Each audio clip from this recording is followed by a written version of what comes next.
হাজার বছর আমি যে ভোজন করেছি এখন ছাই বর্ষে পরিণত হয়েছে। রেজাল্ট 0, 0, 0, ফল 0।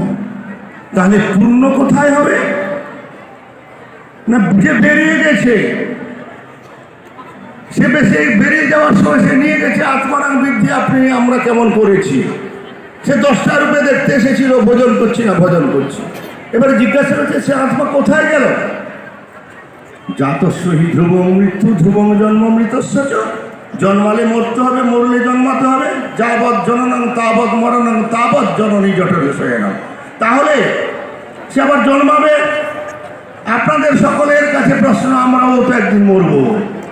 ভাবুন, এবারে প্রমাণ তো হয়ে গেল, তাহলে আমরা যে মরবো, জন্মাবো, আবার কোথায় জন্মাবো